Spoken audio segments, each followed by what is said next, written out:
नमस्कार व्यूअर्स, मैं हूं अमीश देवगन और आप देख रहे हैं सीएनबीसी आवाज पे टक्कर।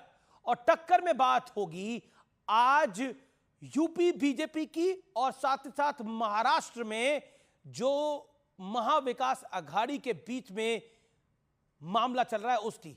लेकिन ये नतीजों के साइड इफेक्ट अब देखने को मिल रहे हैं और इसी कड़ी में आज का दिन बेहद एक्शन पैक्ड रहा व्यूअर्स, क्योंकि भारतीय जनता पार्टी में लखनऊ से लेकर दिल्ली तक बैठकों का दौर चला। तो अखिलेश यादव ने इस मौके को भुनाते हुए बीजेपी पर जबरदस्त निशाना साधा, लेकिन यूपी के डिप्टी सीएम केशव प्रसाद मौर्य ने उन पर जोरदार पलटवार कर दिया। इस सियासी वार पलटवार के बीच सूत्रों के जरिए एक बहुत बड़ी खबर आई। उत्तर प्रदेश बीजेपी के अध्यक्ष भूपेंद्र चौधरी ने पार्टी की सेंट्रल लीडरशिप के सामने उत्तर प्रदेश में जो नतीजे आए उसकी नैतिक जिम्मेदारी ली। लेकिन मुद्दा अकेले यूपी का नहीं है। दिल्ली में कांग्रेस आम आदमी पार्टी को झूठी पार्टी बता रही है, तो महाराष्ट्र में उद्धव गुट और कांग्रेस विधानसभा चुनाव को लेकर सीटों की संख्या पर अपने अपने दावे ठोक रहा है। सीएनबीसी आवाज के टक्कर के वेडनेसडे एडिशन में आज इन्हीं तमाम मुद्दों पर होगी सबसे बड़ी चर्चा। 2024 ने बदला राज्यों का गणित, सियासत का गणित। स्वागत है आपका सीएनबीसी आवाज पर।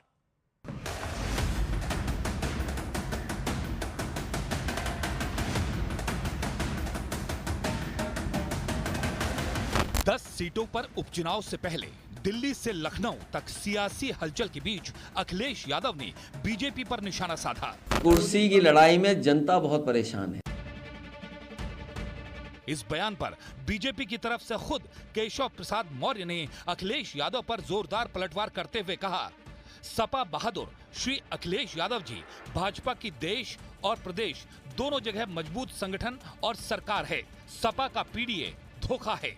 यूपी में सपा के गुंडाराज की वापसी असंभव है। हालांकि दिल्ली में जेपी नड्डा से मुलाकात के बाद केशव प्रसाद मौर्य ने संगठन सरकार से बड़ा है वाली बात फिर दोहराई।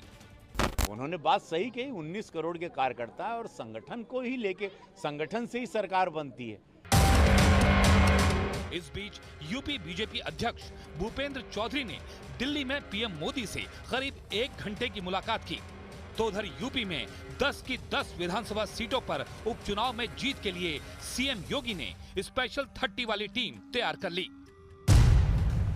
उधर सूत्रों का कहना है कि कांग्रेस ने अभी से सपा पर ज्यादा सीटें देने का दबाव बनाना शुरू कर दिया है। खबर है कि कांग्रेस सपा से 10 में 4 सीट चाहती है। हालांकि शुरुआती दौर की बातचीत में समाजवादी पार्टी इतनी सीटें देने को तैयार नहीं है।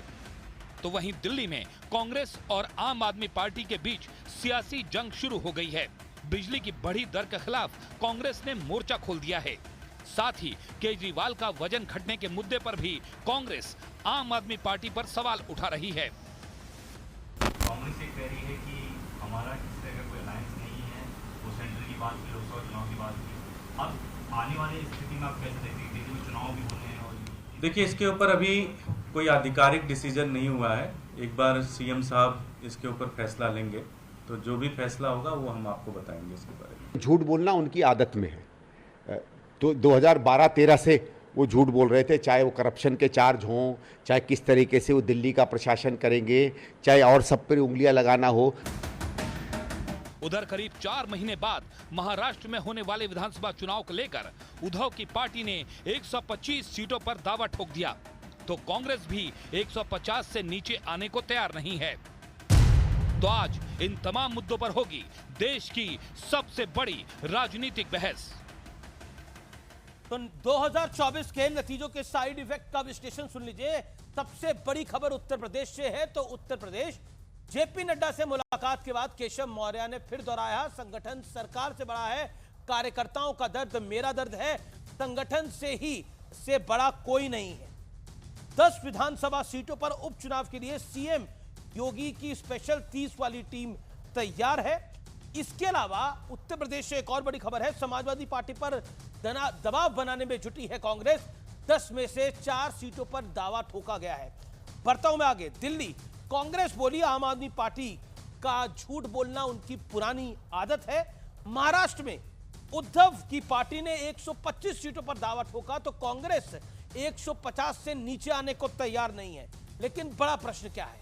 बड़ा प्रश्न यह है, क्या लोकसभा के नतीजों ने सियासत का पूरा समीकरण बदल दिया है? आज इस बड़े प्रश्न के साथ मैं इस चर्चा में चलूंगा। मेरे साथ बात करने के लिए दो धुरंधर पत्रकार हैं, शांतनु गुप्ता और सतीश के सिंह।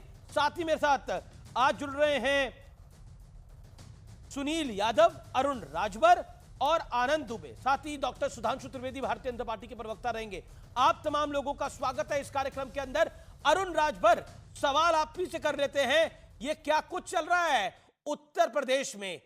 क्योंकि एक गाना है अमिताभ बच्चन का, मेरे अंगने में तुम्हारा क्या काम है, तो ऐसा लग रहा है कि अंगना भारतीय जनता पार्टी का है, लेकिन सपा, कांग्रेस, शिवसेना सब कह रहे हैं ये क्या हो रहा है आपके अंगने में? देखिए, हमारे अंगने में कुछ नहीं हो रहा है। जिनके अंगने में कुछ होने वाला नहीं है वो इसके लिए बहुत ज़्यादा चिंतित हैं। वो अपनी चीज़ों को पुनः पाने के लिए, जो 2012 में इन लोगों ने पाया था, उसको 2027 में पाने के लिए ये झूठ को परोसने का प्रयास कर रहे हैं। संगठन में बदलाव होने के लिए आपस में मंथन चल रहे हैं और 2027 का जो इलेक्शन चुनाव होंगे उस चुनाव को भी मंथन चल रहे हैं। उसी में 10 विधानसभा उपचुनाव होंगे, उस पर भी मंथन हो रहा है। हर राजनीतिक दल मंथन करते हैं, लेकिन 2016 में जिस तरीके से, 2013 में जिस तरीके से सरेआम मंचों पर जिस तरीके से एक दूसरे का मंच छीन करके गालियां दी जा रही थी, तमाम बातें कही जा रही थी, उस तरीके से तो नूरा कुश्ती यहां नहीं हो रहा है। यहां तो हर एक कार्यकर्ता को लोकतांत्रिक व्यवस्था में अपनी बात कहने का अधिकार है और अपनी बात कर रहे हैं। अब हमारे साथ जो कार्यकर्ताओं ने कुछ कमियां रही हैं उसको दूर करने के लिए शीर्ष नेतृत्व के बीच में बैठक हो रही है। भारतीय समाज पार्टी पूरे उत्तर प्रदेश में सदस्यता अभियान चला करके लोगों को जोड़ने का काम कर रही है, अपने कार्यकर्ताओं को सक्रिय करने का काम कर रहे हैं और मुझे भरोसा है कि जो कार्यकर्ता हमारे साथ होंगे 2027 में वो ताकतवर बनकर काम करेंगे। अगर